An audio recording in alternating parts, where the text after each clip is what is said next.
Hey, I'm AJ. I'm your local Oddmos franchise owner. I'm Mike, co-founder of Oddmos. And we're the hosts of The Odd Pod, a podcast about life in the pizza industry.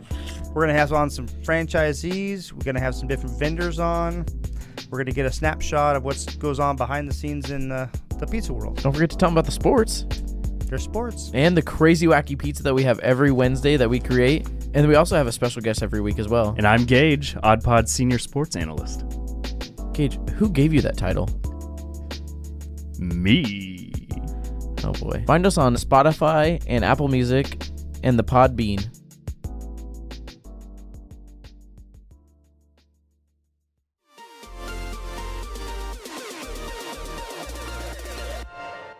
Welcome to Now Hear This Canby, your source for news. The threat of a possible teacher strike was avoided this week. There's a new, irresistibly cute creature winning over fans, and its name is Scootaloo. Sports? It's like Lucy in the football. You want to kick a field goal, but they take it away from you. We had to learn how to win. Goal can't be in the last second of the game! And interesting conversations. Because I'm one of the strongest girls ever, and I know that for a fact. I just really enjoy writing gossip as if I was a bear. With an old maid daughter that make the best moonshine in the coast. And if it would have hit me in the face, I think I would have died. I really do. I guarantee you would have died, man. Are you kidding me?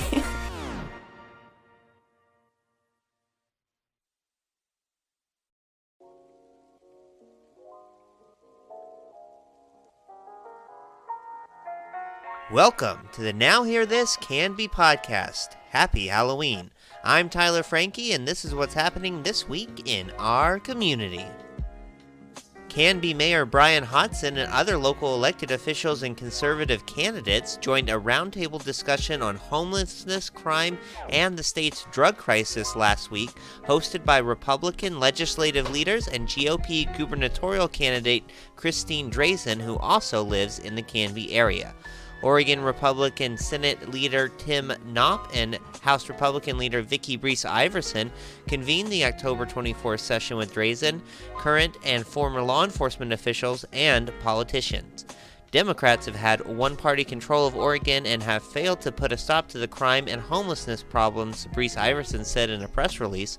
The problems that were once isolated to downtown Portland are now creeping into neighboring towns, including Gresham, Milwaukee, Canby, Troutdale, Gladstone, and beyond.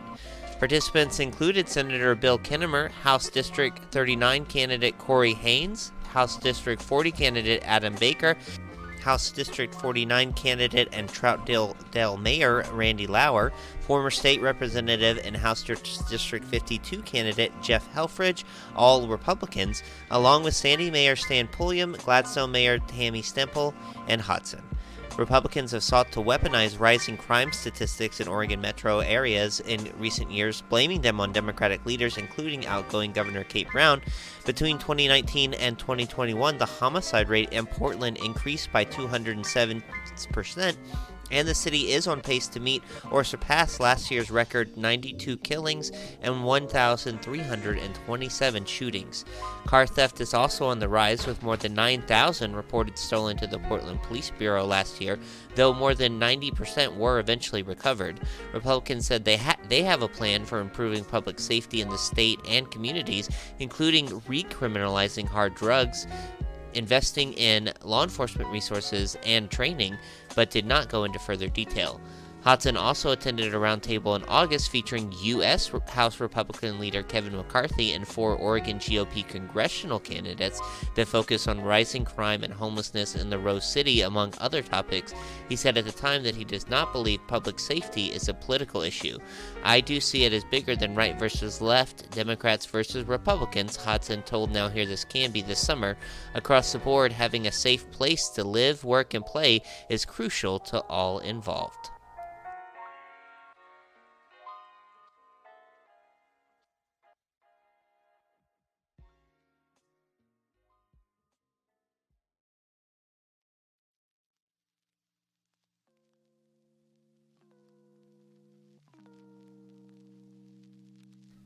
Owners of light utility trailers in Clackamas County will see their county vehicle registration fee decrease by more than 80% starting next year. The fee will go from $30 per year to $5 per year in accordance with a recommendation from the county's Commission Road Fund Advisory Committee in response to residents' concerns, which the Board of County Commissioners approved in April of 2021. The lower fee takes effect January 1st, 2023, but will be reflected in registration fee notices sent to trailer owners by Oregon Driver and Motor Vehicle Services beginning in November. It will apply only to county residents who own a light trailer that is required to be licensed by the state. The reduction applies only to the county-wide vehicle registration fee, not to the state fee on light utility trailers. The county vehicle registration fee was approved in February 2019 and went into effect the following January to provide a dedicated source of revenue for county and city road projects. Revenue from the fee supports the county's Community Road Fund program, which funds road transfers, congestion relief, local road paving, and safety projects on county roads. County officials say the fee reduction for light utility trailers will have a minimal impact on revenue for road construction projects and will not have any impact on projects currently underway. For more information, visit the county's website or contact Kimberly Webb at poio@clackamas.us.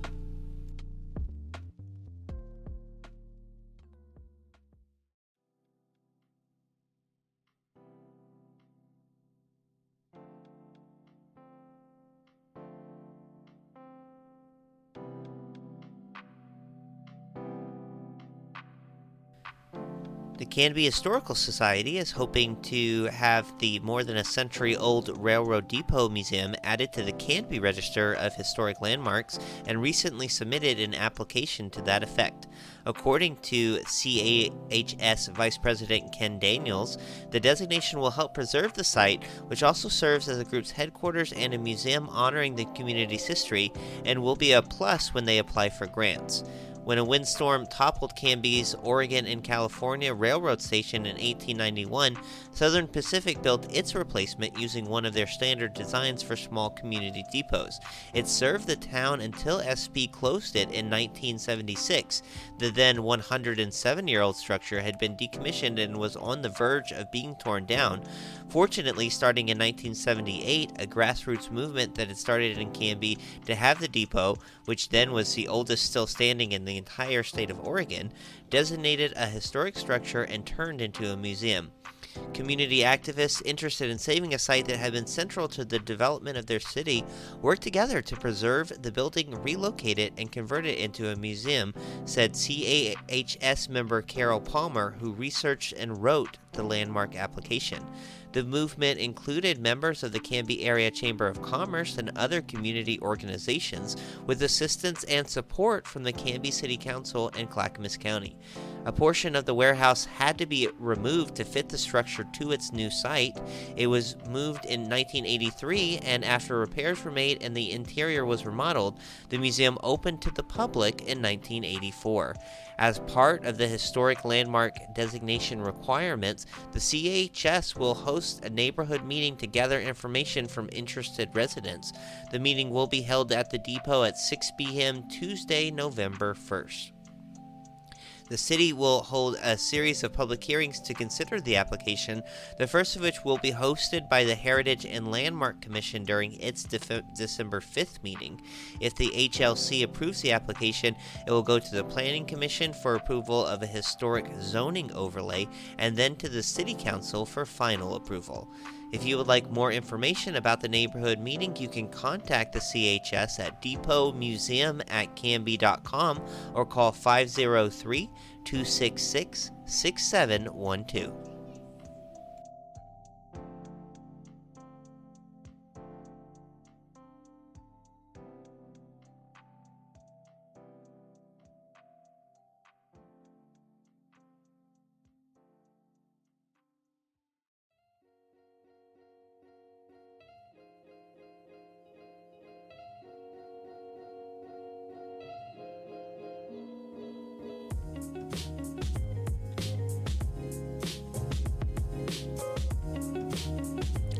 The city of Canby will celebrate the grand opening of its new Grant Street Arch and Downtown Quiet Zone at an event this week.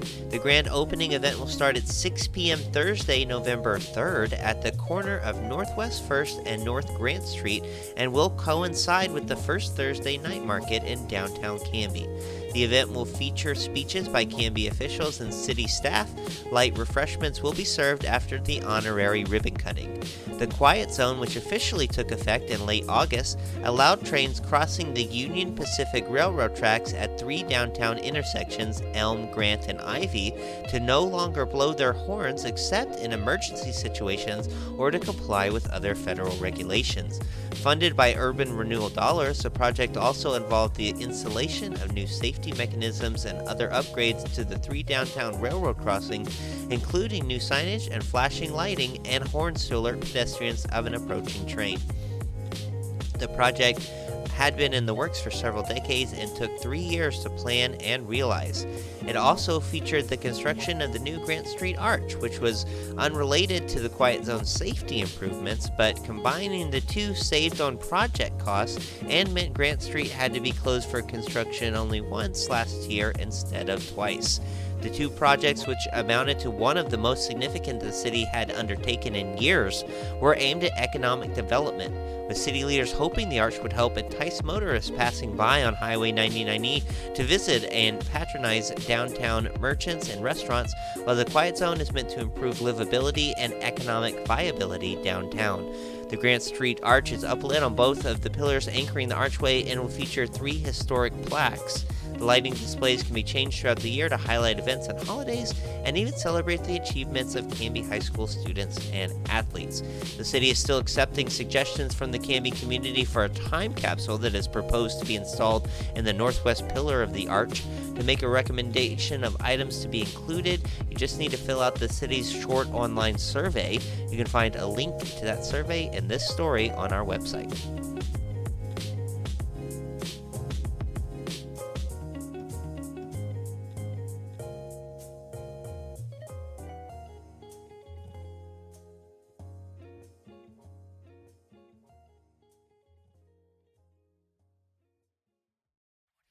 Cougar Country hometown sports coverage is brought to you by Reif & Hunsaker, PC. When you need an attorney, turn to the firm Canby has trusted for over 50 years. Call them today at 503-266-3456. For the latest sports news, follow us on Twitter at Cougar Country OR and Instagram at Cougar Country Pod. The Canby football team's season ended in heartbreak Friday night with a 28-14 home loss to the Hillsboro Spartans and the subsequent news that the Cougs have been officially eliminated from playoff contention. Despite sitting in the number 14 slot of the OSAA statewide 5A rankings, the Cougars were superseded by automatic bids from several lower-ranked teams that won their respective divisions. In 6A, the state's largest classification, where Canby played football until 2020 and all other sports until this season, 32 teams qualify for the postseason dance, but 5A's leaner 16-team bracket features 15 automatic berths with only one at-large bid to give, and it was claimed by the number 11 West Albany Bulldogs, who were upset by McKay in their Mid-Willamette Conference showdown Friday. The upset also dashed the hopes of Canby's NWOC rivals number 13 Southridge, who had also eyed the at-large berth. The Spartans came into Friday night's game at Cougar Stadium still flying high from their 41-21 victory over Southridge the previous week, and they kept the ball rolling as they jumped out to a 14-0 lead on the legs of running backs Jaden Echeverria and Skylar Salzman. We obviously struggled in some key areas, one of the biggest being sustaining momentum, Canby head coach Jimmy Joyce said. Hillsboro is a team that thrives on momentum, and we struggled sustaining momentum. Early on, we had several chances to score, but struggled in the red zone. Canby actually tied things up in the second period, led by their own star runner Tyler Canold, who was among the casualties in the Cougs' injury-plagued season, but returned to full action a couple of weeks ago. Canold scampered into the end zone from the 14-yard line on a 3rd and 7 to put Canby on the board, then caught a 47-yard bomb from junior Parker Ackerman to knot the game at 14. But the Cougs, who fielded one of the youngest 5A squads in the state this year, failed to hold on in the second half. We miffed the opening kick in the second half and could not find our game after that, Joyce admitted. The Spartans especially capitalized off of Cougar miscues, scoring 21 of their 28 points off of 3 Canby fumbles. It was a particularly emotional season-ending game for Joyce as he said goodbye to one of the smallest senior classes he's ever coached and one with whom he had a special connection. The message I wanted to share was about how proud I was of all of them, but especially this senior class who were my first freshman class at Canby. It has never been a large class, always around 12 to 14 kids, but they are a committed group and have stuck with it. Of course, the benefit of having a young and inexperienced team one year is bringing back talent the next, and Joyce is excited about his team's prospects for 2023 and beyond. With all the injuries this year, we were able to find a lot of depth, he said. We will return 20 players who started at least one game just on offense. That includes Canold, who finished the season leading the Northwest Oregon Conference for the second straight year with 1,019 yards on 96 carries and 8 rushing touchdowns, despite missing 4 of 9 games due to injury.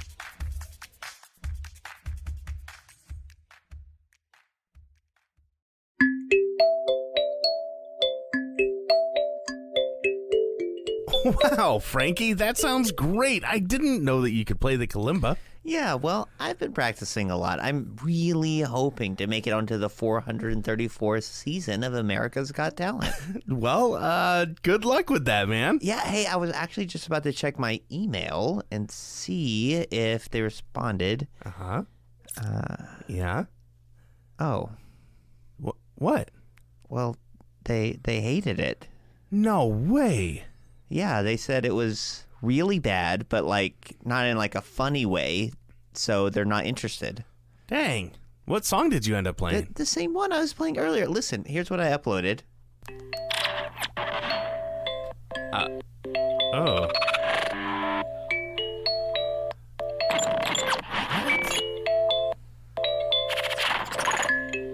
I mean, I kind of like it. It's like a dark remix meets Star Wars sort of sound. No.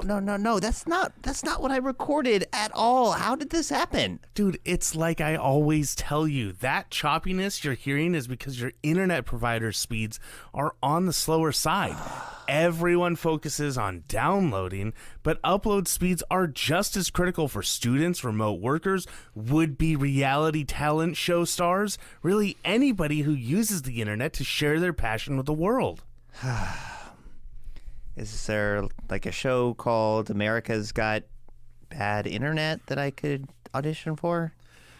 Maybe. Or you could just switch to DirectLink. They've got the most reliable upload speeds to pass any audition test. For uploads at the speed of learning, visit www.directlink.coop/internet or give them a call at 503-266-8111.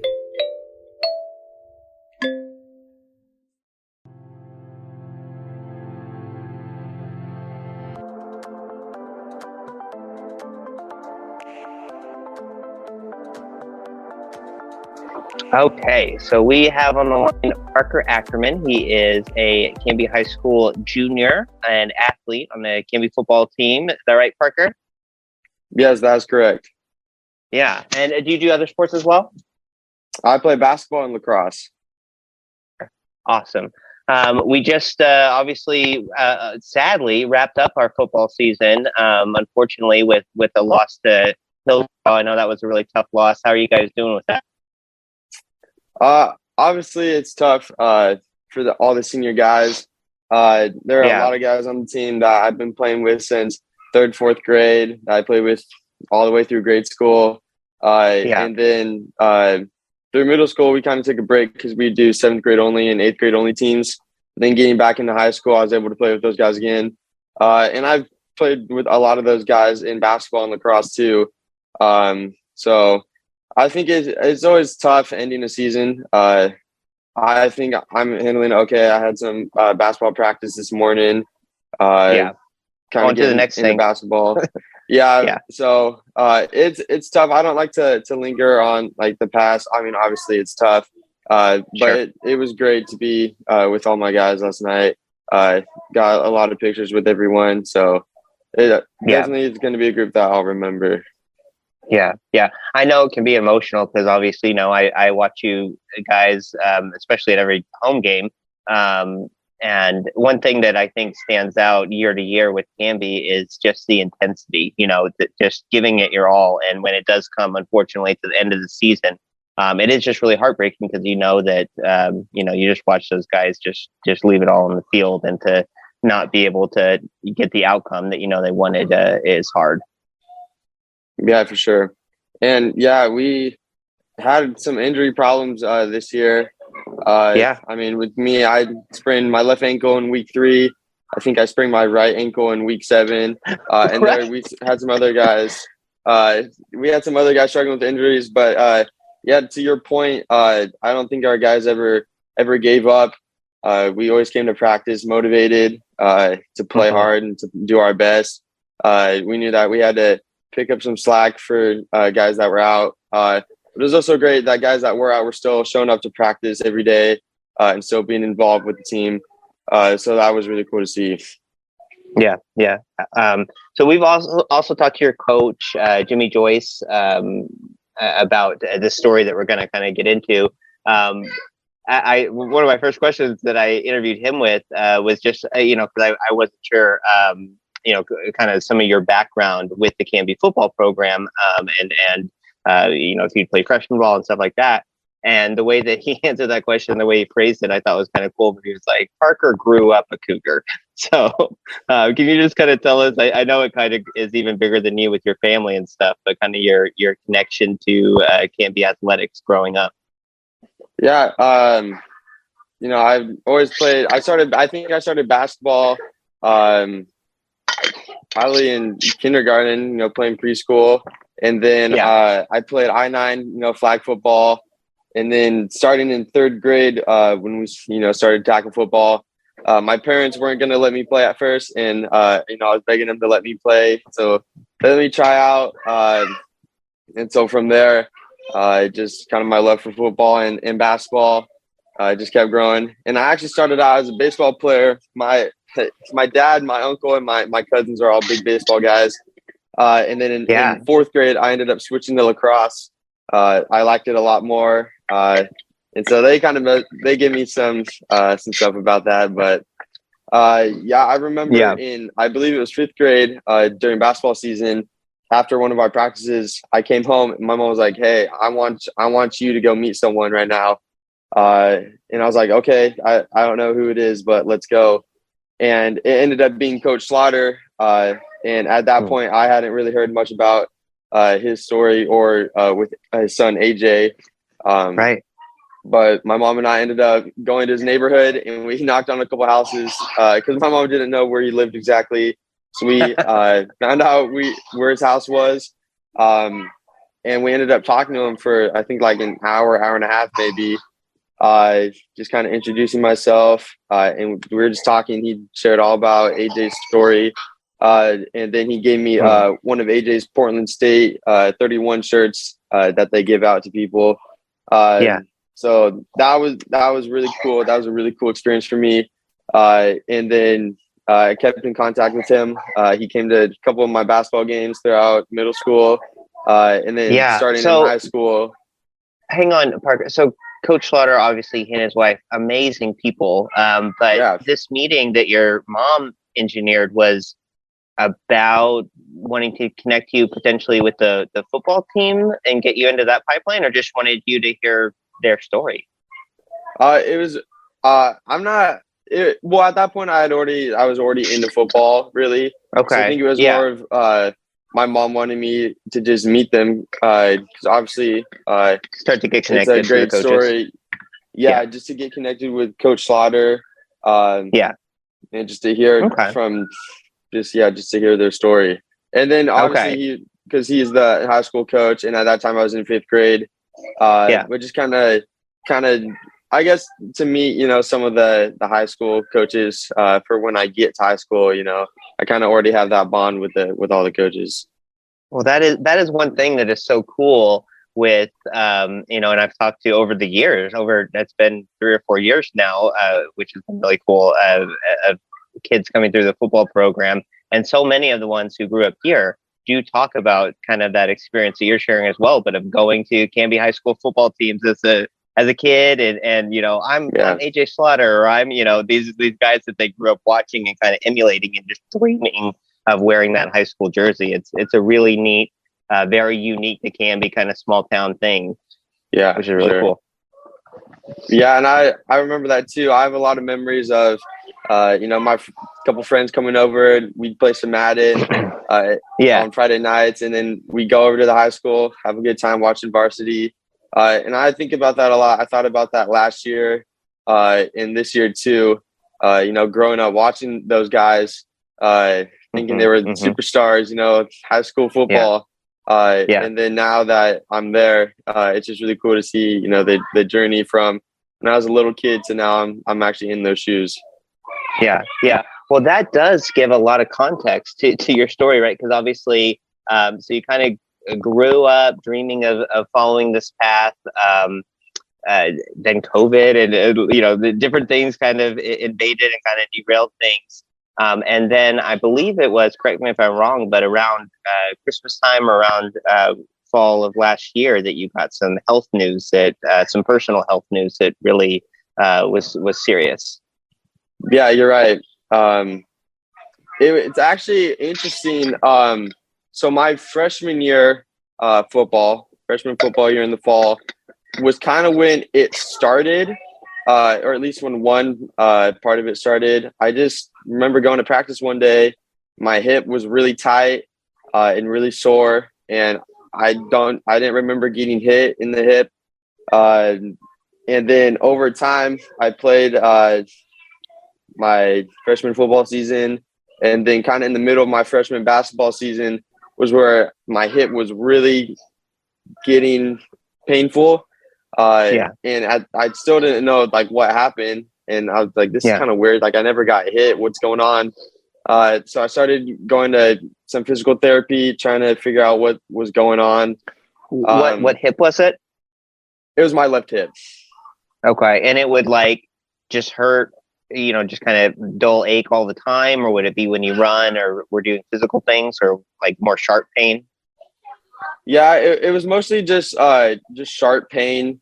Over time, it was really just tightness. I was noticing I didn't have any range of my range of motion started getting really limited. I think actually our freshman year was the COVID year, so I think we played football season, and then we actually played lacrosse before basketball, if I remember right. So that's right. It's always weird. I always forget about that. That was such a weird time. But yeah, lacrosse. I was able to finish lacrosse season with a little bit of that pain, just kind of pushing through it. Basketball, same story. We were playing football in like May that year, if I remember. That was so crazy. Yeah. But you didn't have on your left side with your hip, there was nothing sort of external, like no bruising or swelling or anything that sort of it was just this kind of phantom pain you were experiencing? Yeah, that's right. Yeah, there was never any bruising or anything like that, which was kind of where the confusion was coming from. Over the summer, it got better. I didn't really feel any pain during the summer. And then once we started football again, my sophomore year, last year, it kind of came back again. So I went back to physical therapy and was working there like once a week, I think, maybe 2 times a week. And at that point, it just wasn't getting better. So I would go in before games and get stretched out and do some exercises. And then the real injury happens October 29th. Friday night, we're playing Wilsonville towards the end of the game. This is the anniversary when we're talking today. Yeah. Oh, really? Yeah, today's the 29th. My goodness. Man, I didn't even realize that. That's crazy. Yeah. Wow, so 1 year ago today. Yeah, that's when the craziness happened. That was a very physical game. I remember I was on the sidelines for that one, and there was some. I mean, both teams were really amped up. We were pretty hurt at the end of that year. Not at the end of that game. So coming into that game, we were dealing with some injuries, and I remember it was a very physical game. Yeah, and it's always fun playing Wilsonville. Yeah, they got some great guys over there, and I got a couple friends that play over there. I remember, and I think it was the fourth quarter, going in for a tackle. It was just a group tackle. One guy already had him wrapped up. I came in, tackle him. Another guy came in, and his helmet collided with my hip, and instantly I felt a big pop and kind of felt like something went out of place. So I kind of just tried to walk it off a little bit. And then that's scary. Yeah. A pop. I'm not a big athlete myself, but I know a pop is never good. Yeah, it's not a good feeling. So I was kind of like, whoa, what the heck just happened? This doesn't feel right. But I just went on the sideline, just did some high knees and tried to stay loose. I ended up finishing the game. And like I said, at that point, it was already the fourth quarter. And then a couple of days later, the pain went away. So I was like, okay, I got just a bad stinger. It happens. Didn't really think much of it. And it wasn't until November 30th, so about a month later, basketball season had started. And it had been going for 2-3 weeks maybe. And I was feeling fine. There's no problems with my leg. Again, my hip was still a little tight, but I thought it was getting better. And then I noticed we were sitting at our football banquet, end of the year banquet, and I noticed a kind of a bump on my hamstring. And I was thinking, that's kind of weird. Like that hasn't been there before. And then I also have I have a big notebook here of some pictures I can flip through and try and find it. But yeah, at that point, that was kind of like the concerning moment where it's like, something like is wrong here. And at that point, my hamstring hadn't really started hurting yet. I just kind of felt the bump. And then after that moment, once I realized the bump was there, the next 2 weeks, 3 weeks, kind of the same story with my hip. It just started getting increasingly more painful. And every basketball practice, every 10 seconds, I would kind of crouch down and kind of stretch my hamstring, give it like a little mini stretch. And it was just a really strange situation. And it got really bad to the point where I was limping like crazy. All my teachers and coaches were like, "Hey, Parker, is your leg okay, man? Like, you're limping." I was like, "Really?" And then I think I have a couple of dates pulled up. Towards I think the start to middle of December was when I had to stop playing basketball because it was just so painful. I couldn't play through games. And then at that moment, I remember it was the week of the LSI tournament last year. Varsity was playing in the LSI, and then the JV team was playing in their own tournament. And it was that week that we really noticed something was wrong. So we got x-rays on December 10th. And then by December 13th, the results came back. And I went into sports medicine, Oregon to get it checked out. And they were like, "Yeah, man, you have a hematoma in your hamstring," which is basically just a buildup of blood. And they kind of said it was think of a water, or at least how I think of it is like a water balloon full of blood that's just kind of sitting in your hamstring, which was just putting pressure on all my tendons in my muscle, which is where the pain was coming from.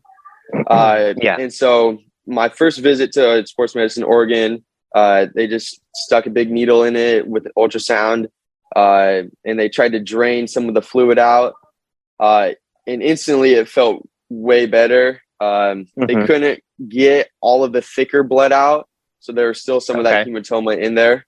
And so I thought at that point, hey, I'm good to go. I can keep playing. And so for all my games, we got some thigh pads from Big Five, and we just cut out the sleeve, and then we just got a strap, like a thigh strap. So we'd put the pads on my hamstring and then put the strap around it. And then I think it was the week of LSI. I got hit in the leg, and it wasn't even that big a hit. I think I just dove on the ground and someone kind of fell on my leg. I don't exactly remember how it happened, but it was like a couple minutes into the game and I came out and didn't go back in. And then that's when I kind of realized, okay, I think I'm done. And so we ended up going on vacation to Arizona for a weekend. And the Sunday of our vacation, we were gone Friday, Saturday, Sunday, Monday. Sunday, we called in Sports Medicine Oregon. The whole vacation, I was just in pain the whole time. I was limping around. I could barely walk. And at this point, from the first visit and from the first kind of interventions that they had done, which sounds like was just mainly trying to drain the blood that they could get out, but there was no indication that they had given you or your parents that this was anything very serious, right? This was, it's a hematoma. Yeah. These things happen. They're especially with contact sports, right? You can get an injury that then triggers that hematoma, and they can be annoying or whatever, but eventually the blood does drain back where it's supposed to go. So and even before this, like I'd been going to PT before the Sports Medicine Oregon, and they said it was just a strained hamstring. At this point, like the whole month of December was just all a bunch of unknowns. We had done some MRIs and some X-rays, and we still at this point, about middle of December, we knew it was a hematoma. I had another appointment after our vacation. I think it was a little before Christmas. They did the ultrasound, and they're like, yeah, it's even bigger than it was before we drained it. So it had grown back. And then that was when they made the decision to do surgery.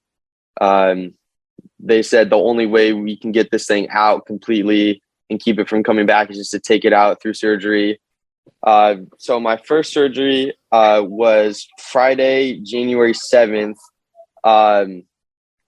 And to tie everything back together, the hip pain I was having the day before surgery, Thursday the 6th, January 6th, they did a CT scan, and they found that my hip pain was being caused by a tumor that was in my hip that had, I guess, started growing that freshman year of football.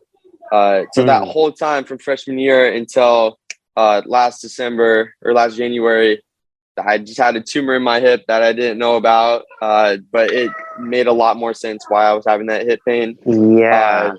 So unrelated to the hematoma, or were they tied together? Yes, unrelated. Yeah, it's unrelated to the hematoma. The hematoma was kind of hiding it a little bit. Yeah, exactly. So the tumor had started my freshman year of football. The hematoma started sophomore year of football, which was on this day last year. So unrelated, but it was really a blessing in disguise because, despite all the pain, have caught it. Exactly. If we hadn't done that CT scan, maybe I still have that tumor now. So that was really cool that they were able to find that, and they were able to clean it out on that surgery.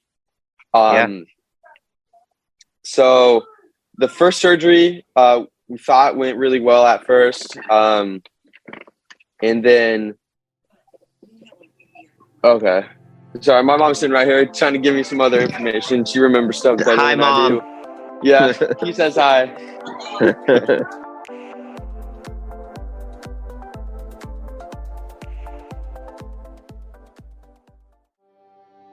I'm Roz Mason, running to be your next District 26 Senator.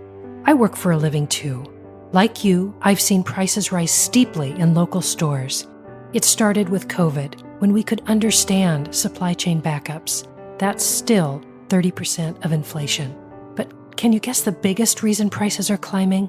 55 to 60% of inflation is corporate price gouging. Wall Street companies are making record profits. Take gas. One of the big oil companies made $13.2 billion more this year than last.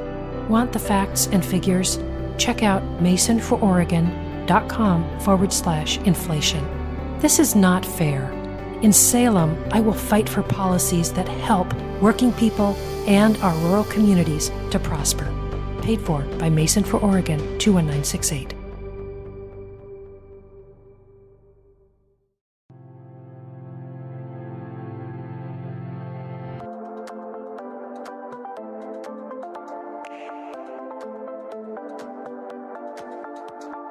So we had an MRI also before the surgery, and it looked like some fluid was kind of flowing into my bone a little bit. So again, that hit I took, that pop I felt, was a hairline fracture in my femur. Which was what also caused the hematoma, just that blunt force trauma. Yes. And so they took out the hematoma. So that was the first 10-inch scar that I have on my hip now. So it's that is like massive. It's a massive cut. It's pretty crazy. So it's like the top of my hip on the left side, just kind of down my IT band. Wow. Originally, that was the only incision. Couple weeks later, we noticed the top of my incision had broken open a little bit and looked infected. And so we wanted to clean that up. And then also the hematoma, I have a picture if you're recording. That is what the back of my hamstring looked like. I don't know if that's a good angle. But you can see it's just really red. Yes. And the hematoma was sort of poking through my skin. Yeah. And so I can pull up. I have a few more pictures. I can find them. But basically, because my skin had gotten so thin, it gotten so stretched out, I started bleeding through the back of the hamstring.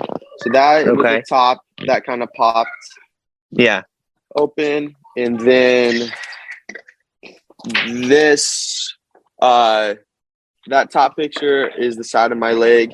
And then, oh, my bad. This bottom picture is what the breakthrough bleeding looked like before the second surgery. Looks like a bullet wound. It's really gnarly. And I noticed it in the strangest way. I was just eating dinner one day. I was able to sort of start walking again. They had to drill down to my bone. So I didn't realize how crazy the surgery was. I thought I was going to be able to take the weekend off, get some rest, and then go to school on crutches on Monday. And Monday morning, my doctor calls my mom and is like, "Hey, let me know how school goes." He was kind of messing with me because he knew I was going to be in bed, and he was right. Like, I couldn't even move my leg on Monday. So so we were able to get a hospital bed for me at our house. But anyway, a couple weeks after January 7th, I kind of able to start walking again. And as I'm walking one day, just around, I'll guess after 1 week. Yeah, after 1 week of surgery, I was able to walk. And then I just felt like some liquid drip down my left leg. And I'm like, did someone spill something on me? Like, what just happened? And I look down, I kind of turn around and look, and there's just blood dripping down my leg. Yeah. And so then we went back.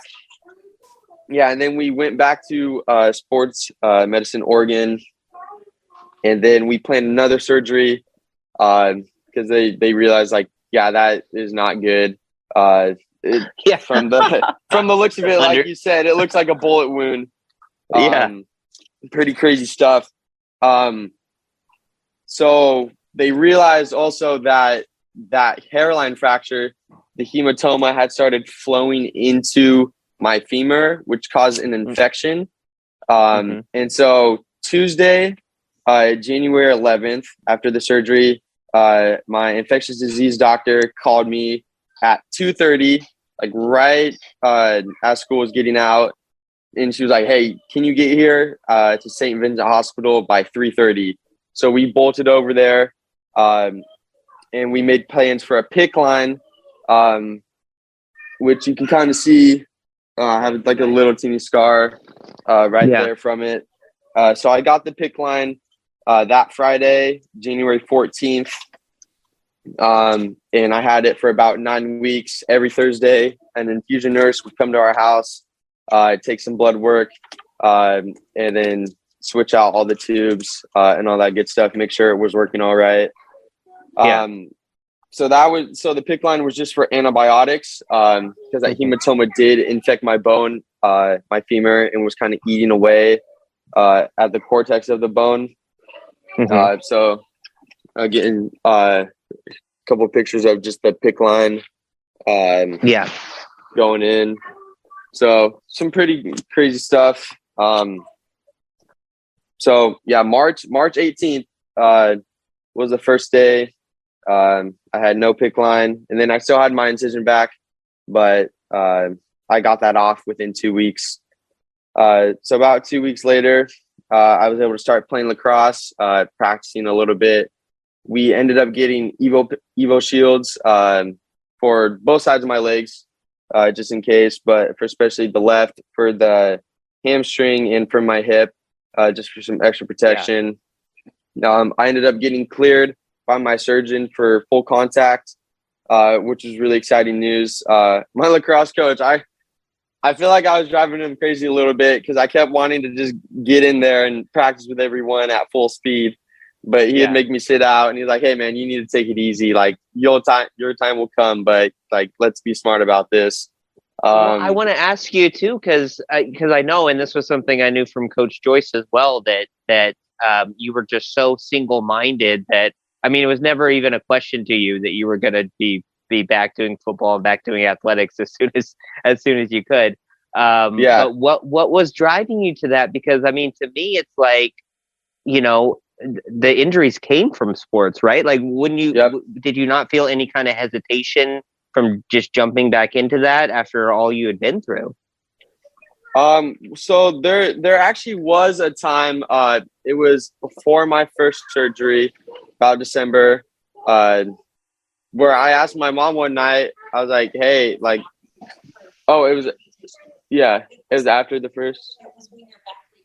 Okay. It was after, my first surgery. I was asking my mom, like, "Hey, like, am I going to need to get my leg amputated? Like, what's going to happen?"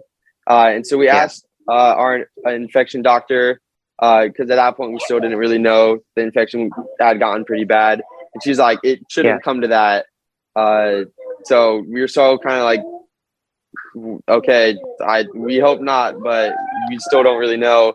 So there were points where I was hesitant. I didn't know what the future was going to look like, if I was going to need to get my leg amputated to stop, or if I was going to be able to keep it. Obviously, it turned out to where I was able to keep it, which is nice. Which is nice. It's really nice. And I mean, the whole time, my medical staff, of my surgeon, the original sports medicine organ doctor, and my infection team, and the wound vac doctors, I mean, they all did a really great job. They were able to get me in for any type of testing whenever I needed it. But I think after going back to your question, after I got cleared for full contact, I mean, I missed my entire sophomore season pretty much of basketball. I only played in, I think, 6 games or 7 games, something like that. So I was just really missing sports at that point, just being around my guys.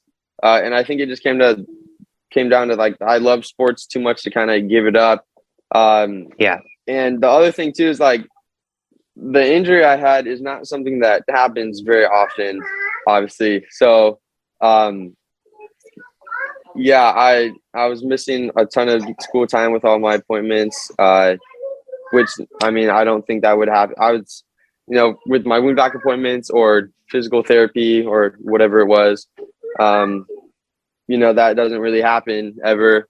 So I think I kind of kept that in my mind, like, okay, I'm cleared to play. My doctor says I'm good. I have extra padding for protection. And this injury isn't something that I think will happen again. So I think with all that combined and just me really missing sports, I wasn't really thinking about, I'm scared to play contact sports. Because I think if I would have been scared and timid, I think that would have just given me a bigger chance of getting hurt. I knew if I just played aggressive, confidence, got in there, that I'd be okay. Yeah, exactly. Yeah.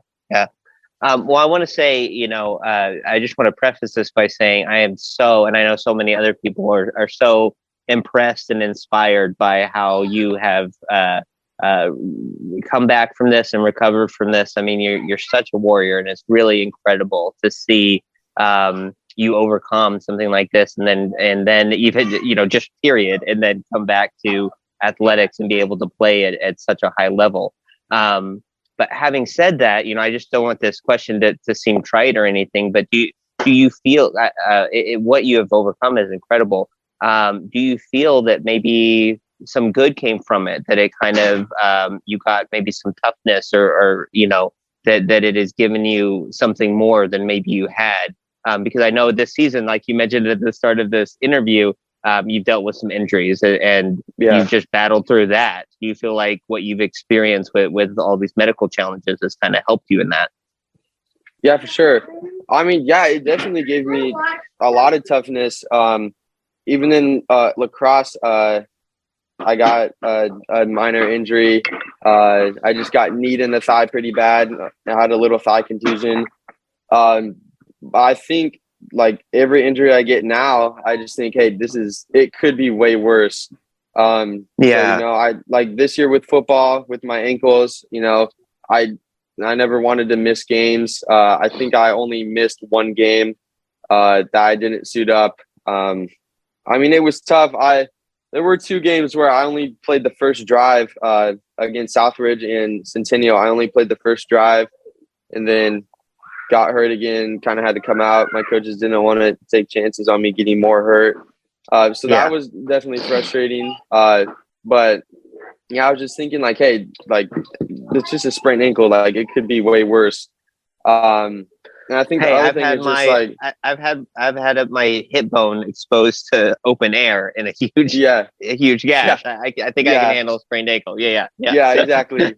So I think that was always fun to think about. I think the other thing too was just just being able to trust in God throughout the whole process. I think he's just challenging me to see how I'd come back from it. So I think that's one thing that was definitely that I benefited from through this whole process. Just my relationship with God, knowing that He's going to get me through this, and it really just grew my trust in Him. Not that I didn't trust Him before, but even more now. And I think about that with the injuries I have now too. Like, hey, He got me through this already. He can do it again. With my ankles, it was like, this is weak sauce compared to what I've been through already. So, I think about that too. I think another really big thing now that I'm thinking of, especially in basketball, was just patience. And just being a good teammate to all my guys. Usually I'm like, when I'm competing, obviously I'm going to be worried about myself and what I'm doing, but I've always tried to, help my other guys out. And that's part of being a leader, trying to get your other guys up to date and on the same page, make sure they're doing what they need to be doing to get better. But being out, like physically, I couldn't really help my guys a lot. But like mentally, it gave me a chance, sitting on the sidelines in basketball, not being able to play, just being able to watch, I could really examine like how our team was doing, what was going on, what certain guys needed to get better at.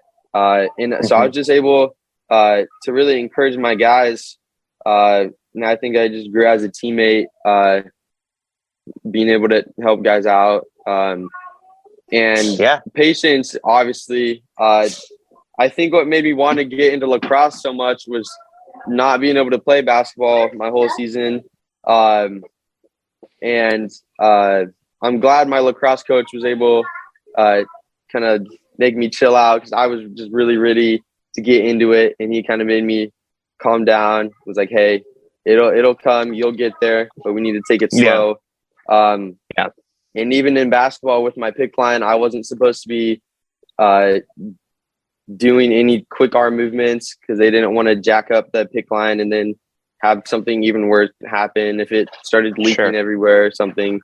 And so, just being patient, knowing that things are going to get better, but I don't want to rush into things and make it worse. I just need to wait it out. It'll get better eventually, which it did. So definitely glad I was able to. I think I grew in my patience a lot. Yeah, I can see that. That's really cool. Well, Parker, it's been so great being able to talk to you for so long and hear about your experience. I wonder if there is just anyone else that you want to kind of shout out or thank, family, friends, probably, or coaches, kind of helping you through these challenges over the past year. Yeah, for sure. After my first surgery, the big one, as I like to call it, we got a hospital bed set up downstairs in our living room, because I couldn't walk up the stairs to get to my bed. And just right after my surgery, I had a ton of teammates show up with like crumble cookies or snacks, or just themselves just showing up, wanting to spend time with me. One of my best friends, Dallas, he came over a couple nights to help me with my biology homework. That first surgery, I think I missed like 2 to 3 weeks of school that I wasn't even able to go to school. So he definitely helped me out a lot, trying to stay on top of my grades. And then, I had Coach Slaughter visited me. I had a lot of other coaches reaching out to me, seeing how I'm doing. My trainer, Ifo Ekpre, came to my house and spent a little time with me and giving me some encouragement. I had friends from church come over with some crumble cookies. I got a lot of crumble cookies. It was crazy. Nice. Other people from church that they just moved to Texas a little bit ago, but before they moved, their mom made some steak and some dinner for me. I had some neighbors that made some really amazing mac and cheese for me. So that was really cool. I just had a lot of people in my circle that were making sure I was good and taking care of me. So that was a really amazing feeling, that I'm cared about and that people were stepping up for me. So I really appreciate all those people. Awesome. Well, I got to ask, probably my most important question, but what's your go-to crumble cookie flavor? Man, I was actually just talking with one of my friends about this the other day. I was saying I like the pink frosting one. It's pretty good. Yeah. I feel like I don't go there enough to know all the flavors, because they're always changing. Well, they're always changing them. Yeah, it's hard to kind of pick a favorite, I guess. Yeah, man, pink frosting's a good one. I think they have some lemon cookie or something like that. One of my friends, dude, she thinks I'm crazy for liking the lemon cookies, but they're pretty good. So. Hey, teach their own. I'm a big fan of the Reese's one. Have you tried that one before? Yeah, I think I have once. It was either that or some chocolate chip ones. But honestly, any of their cookies are pretty good. Yeah, I hear you on that. All right, man. Well, thank you so much for your time and for talking with me. And was there anything else that you'd like to say or share? No, I think we pretty much covered all of it. It's just a really great journey, and I hope this experience can inspire other people, because obviously this is a really terrible thing that happened, but there are other people too that are going through some terrible things in their own way. So I hope I can just be an example that no matter what you're going through, you can overcome it. Keep perseverance. Just keep the faith. That's one thing that Coach Slaughter has always said. keep the faith, believe good things are going to happen to you. And just work your hardest every day. There were points where there wasn't like anything I could do to like make it better. But after my surgeries, I just grinded all summer as much as I could to get ready for football. And now going into basketball, if you think you can do it, you can do it. So it's just all about your mindset, just believing in yourself.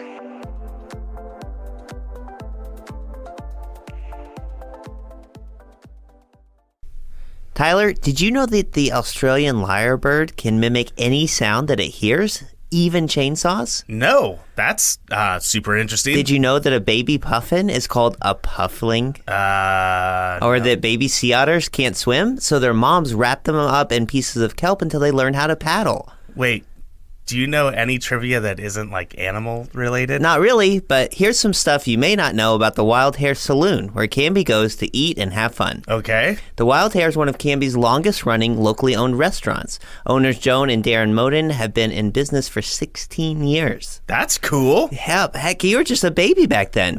Wait, what? And they love to give back. They've been members of the Canby Chamber for that long, and they donate over $20,000 to local sports, FFA programs, and civic organizations each year. Wow, I'm legitimately caught off. That's cool. Yeah, they also support more than 30 jobs in the community through their award-winning staff, some of them as young as 18. Hey, that's older than you are.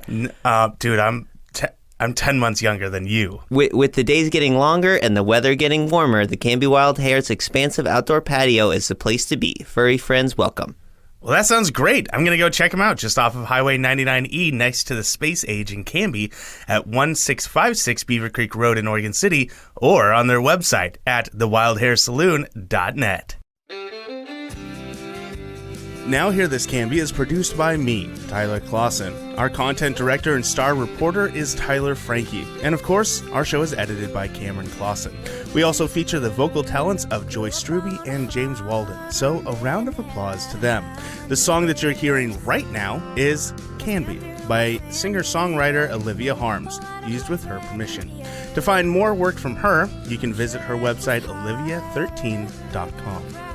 Now Hear This Canby is dedicated to preserving independent local journalism and redefining local news with our fun, fresh, and energetic brand of storytelling. Our sincere thanks to our local sponsors who make this show possible.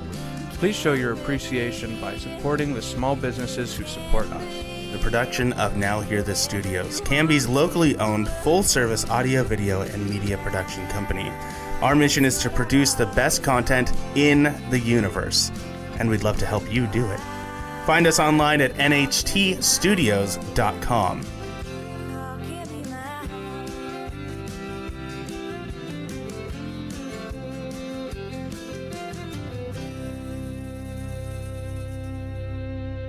I will take a motion to adjourn. I just moved it. I didn't even ask for it, though.